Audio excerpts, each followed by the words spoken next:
So we are going to just divide this page in half. And let's focus on the top first. And we're going to apply this. You don't necessarily need to draw what I'm about to draw. I'm just going to draw some orthographics of a shape that we're about to sketch. For the most part, it's rectangular, but it's going to have curved surfaces on the front and the back. And then on the front of it, so that's the top view.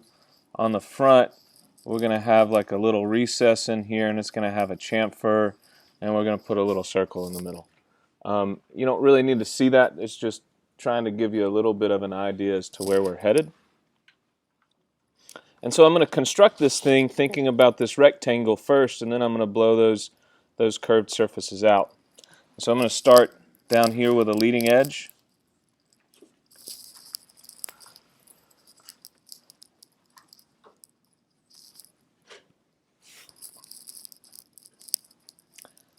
I'm not putting a whole lot of convergence in those two lines.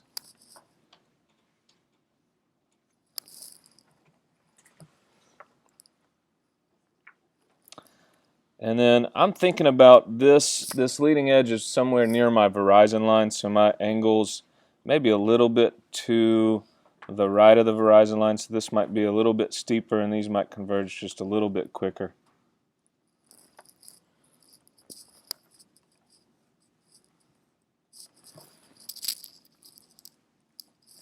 So there's my rectangular form. Since these aren't converging too fast, I can really probably just pick a midpoint along that front top line, and then along a line that's going that's headed towards that right vanishing point. I'm just going to pull that midpoint out, and in fact I'm just going to go ahead and draw the center line in there. Again, I've got just this little rectangle I can use.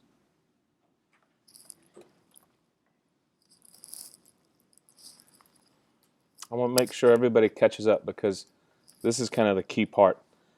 Now let me emphasize, I don't sketch everything to the level of construction that I'm showing you today when I'm sketching.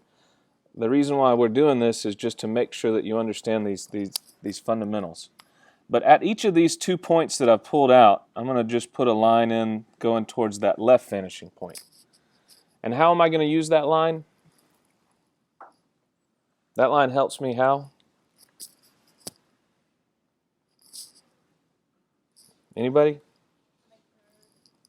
It helps me make the curve, but why is that line important? It's the midpoint, and somebody said it over there.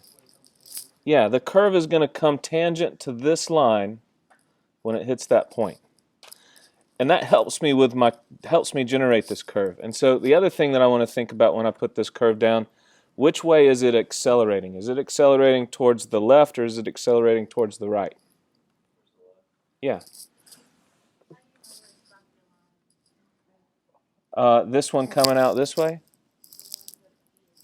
I thought about this proportion right here on this top view. So proportionally I was thinking about that. So if I need to, I'm going to try and just with a quick gesture connect these 3 points with a curve and see if it's about right. That's not quite there. Now I'm going to say, you know what, let's just come out to this midpoint and then let's draw an accelerated curve going back. But again, I'm thinking about the tangency there. And then do the same thing on the top.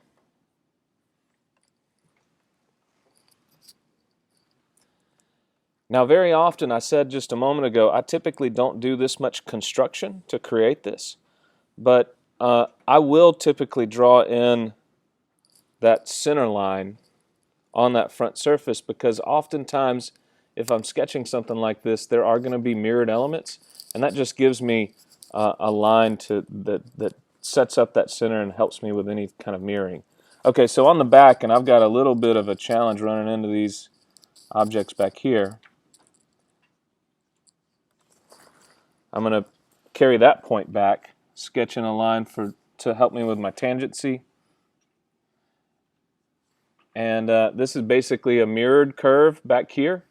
And so as I sketch this curve in back here, which way is it going to accelerate? Is it going to accelerate towards the right or the left? Right. Yes, thank you. So it's going to accelerate towards the right.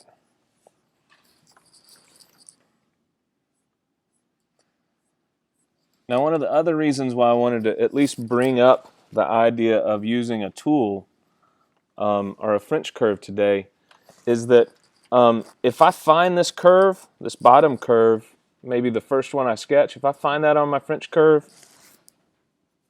then all I really need to do is pull that French curve up, move it up, and angle it slightly based upon how much convergence I've got. And I basically use that same portion of the French curve. If we were looking at that French curve over on the left, the curve we just drew is a little bit too big for the scale that we've got here, but it would probably be from somewhere like right here to over here in that level of acceleration. And then I would use that portion of the curve to sketch not only the bottom, not only this curve down here, but also this one on the top. And it's very possible I could flip that upside down and use that same portion of that curve up here. And then, as I said, we're going to add some details in on the face of this object, this face right here. And so what I want to do is I basically want to create an offset of those exterior lines. So I'm going to put a recess, a chamfered recess, in right here. And again, I'm trying to use a very similar curve as I sketch these across from the front to the back. I'm using a very similar curve as the original two curves. It's accelerating towards the back. I mean, it's almost identical. There's just a little bit of difference in the angle, and the one as it gets closer to the horizon line, it'll flatten out just a little bit. But it's so minuscule that you probably could use the same portion. Okay, so now I've got a portion of this detail in the middle, and I want to think about this distance right here.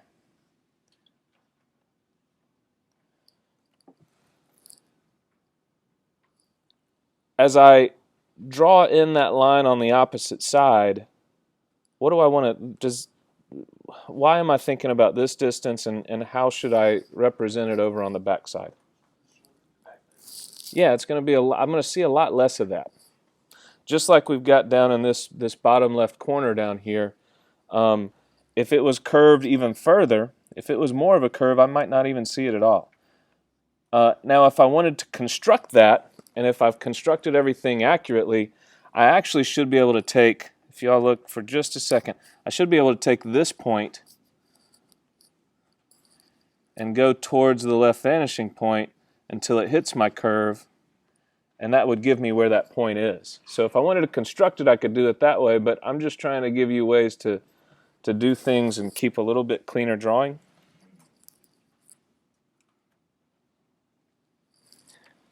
And some simple rules that we can think about.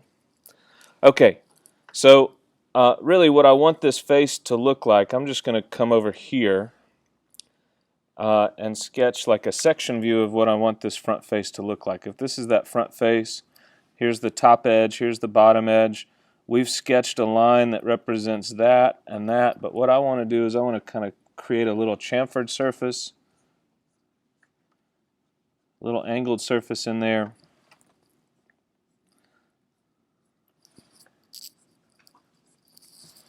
And so the section view of the object running through the center will be something like this. Really, it'll be almost all along this direction. And rather than just start to draw that, again, I talked about how I use this section line in the front, the center line. I'm going to use that and sketch in that section in perspective.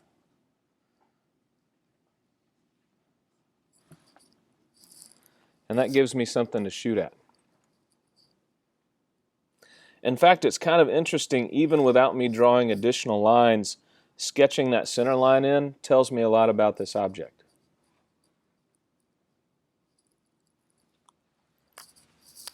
So now what I want to do is I want to, again, it's going to be a very similar curve. I'm just going to sketch in a curve like that, and then one on the top. And so this is something that our eyes pick up on and we don't necessarily notice it. If I sketch that curve in on the top, look how close it is to the line above it. It's very close to that line. And the same thing will happen relative to the front and the back. So put a little fillet on each of these edges. So as I slow my pen down, which is really tough on this screen,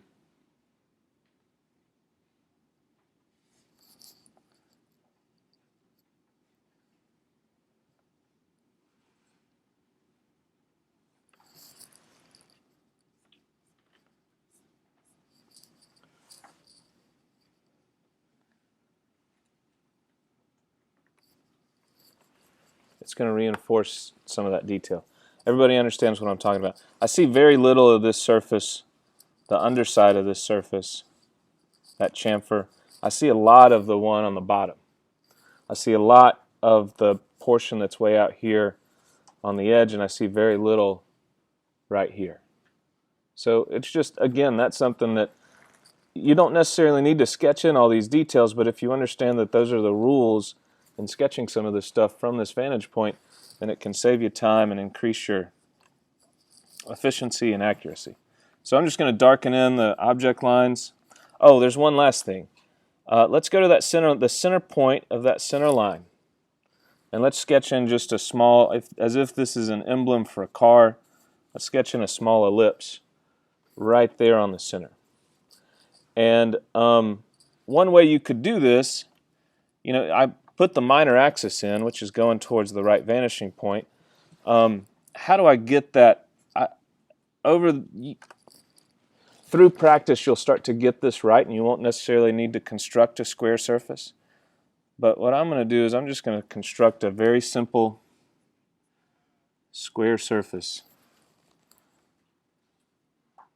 And then I'll use that and use some of the rules that we've talked about and sketch in an ellipse.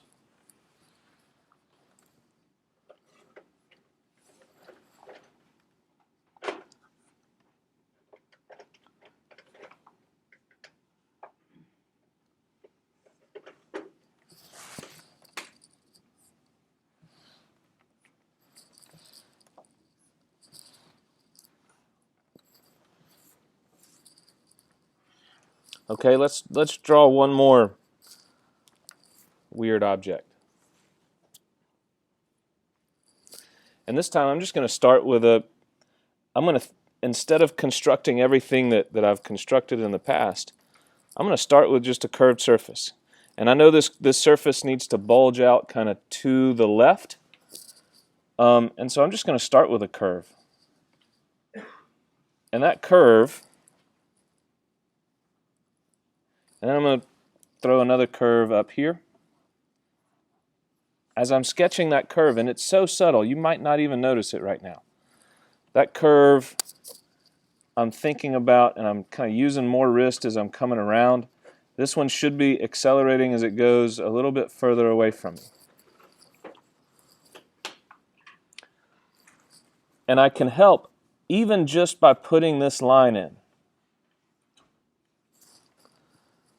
I can help the viewer see what's happening with that surface. I may need to accelerate it just a little bit more coming back.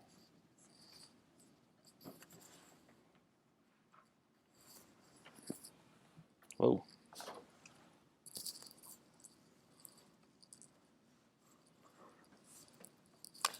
And then I'm going to go ahead and establish the rest of my perspective. I think it's going to be going back somewhere like that. So I'm going to go to this top center point. And my object, I think I want to make it about this deep. And the top view of this object is going to be fairly simple. Here's the curve that we've drawn. Here's that line that I just drew.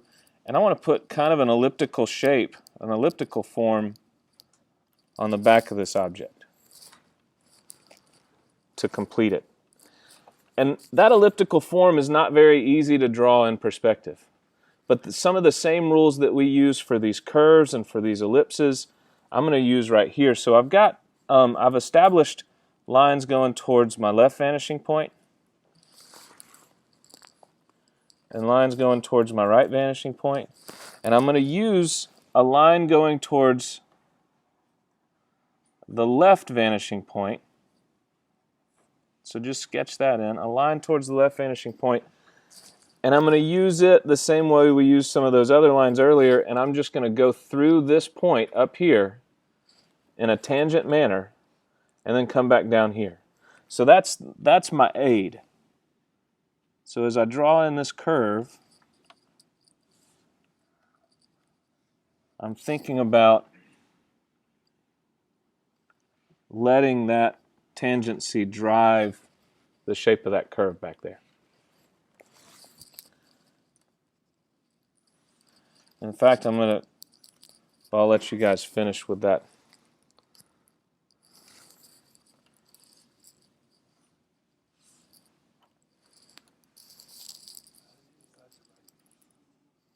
I'm sorry? I was just looking at my perspective setup and how I created this curve initially. That point and that point, the line going through that would go to the left vanishing point. I thought about that angle, looked at those angles, and then kind of set up that convergence going towards the right. Okay, so now I'm going to take that back center point that we just went through tangent, and I'm going to carry it straight down. I'm going to carry this front center point back towards the right vanishing point, and where those intersect, that should be the back of this object, and I can very loosely again draw in a curve that goes through that point, tangent to a line going to the left vanishing point. So that's a construction line. We're not going to see that whole thing. And if I've done this correctly, when I draw a vertical line that comes tangent to this top thing, it should actually hit tangent to that bottom curve as well. And so we see very little of this bottom curve for the back surface, but we do see it. So this is starting to draw, it's not necessarily more organic shapes, but trying to draw a bunch of curved surfaces. Okay, so now we're gonna go back to drawing something that looks a little bit like a face. So maybe about a third of the way up that front center line, let's put a dot right there. And let's draw a line going towards the left vanishing point. So now I want to draw somewhat of an elliptical shape. If we look at the front of this object, I'll sketch you a front view real quick. If we look at the front of this object, what I want to do is I want to draw this recessed mouth-looking surface right here. And I also want to draw a couple of circles on it right there and right there. And so I've complicated matters. Now I'm drawing an elliptical shape on a curved surface. And so some of the things that we've talked about, I just need to think about the acceleration is still going to happen as it comes around and down, but it's also accelerating as it rolls over. Since there's very little curve on this front surface, I don't need to worry about it too much. Let me plot some points right here and right here. Again, thinking about the distance, I should see a lot bigger distance here. This should be closer to that back line. And I'm thinking about a couple of things. One is, obviously, it's going to go through that point tangent right here. But I also want to think about the angle with which this curve kind of intersects our ground plane. It's not straight up and down. It's not like this. It's not like that. it intersects that ground plane at a little bit of an angle. So I'm just going to sketch in those lines that show that little bit of an angle. Will I move it up? Yes. I'll even make it a little bit bigger. So again, to reiterate, there's more distance right here than there is back here. We see more. And I'm thinking about this angle. Let me sketch this in blue. Thinking about this angle. And so it's something like this, and it's something like this. And those should help me sketch in this angled surface. It's got to come around pretty quick to come tangent to that line. And then just look how much smoother it is over on this side. So that curve's a lot smoother on the half of this surface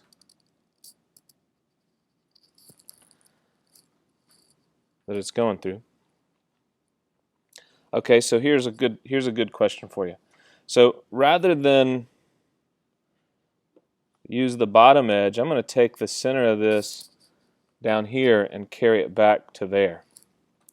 And I want to draw a curve in. I'm going to change the footprint of this object. And so I need to, again, to come through this tangent. Which way is this curve going to accelerate? Going to the left or going to the right? It's smoother over here on the left, and then it's going to have to accelerate as it comes around. I say that. Is that right? Yeah. I think that some of my plotting is a little bit off.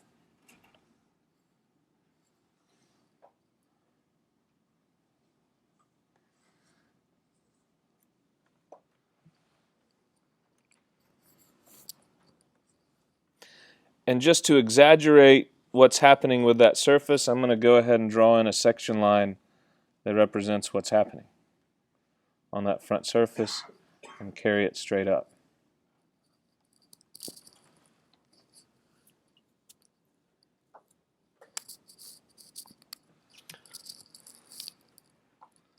Wow, this thing over here looks like a big old biker mustache. Okay, so now let's plot a couple of, I'm just drawing this in again as kind of a section. It's going to give me a place to put my minor axis.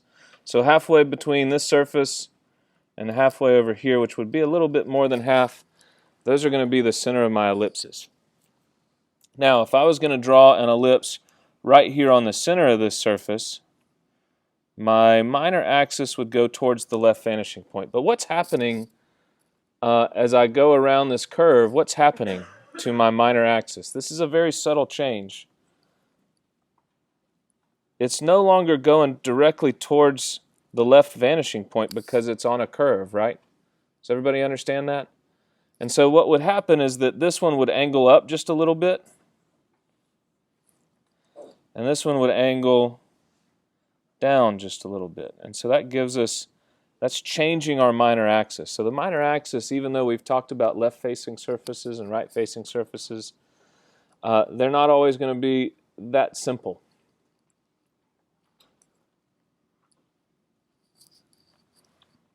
I think this needs to go back just a little bit more. And so I'm going to use those to help me with sketching out these ellipses. Let's say I want them to be about this tall. And so I'm going to use that. That line helps me bisect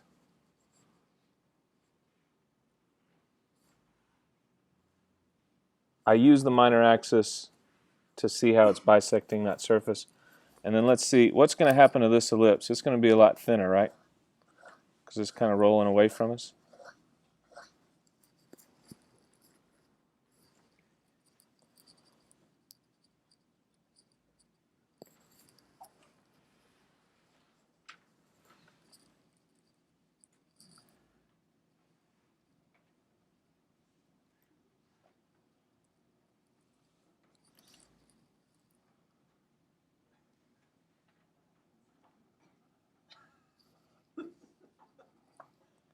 It's a weird looking thing, isn't it?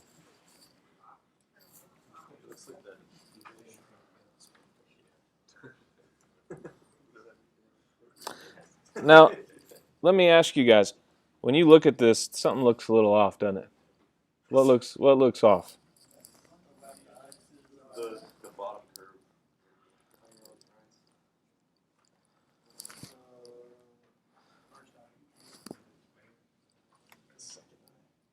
Yeah.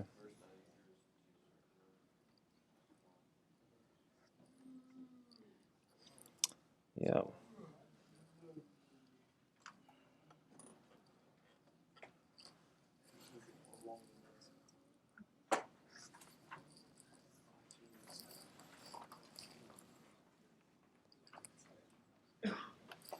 Well, I think that's a product of me not doing all the construction.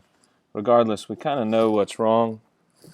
I think really probably what's happening is that I don't have enough of this back surface here, and this one would need to be wider. A little bit wider.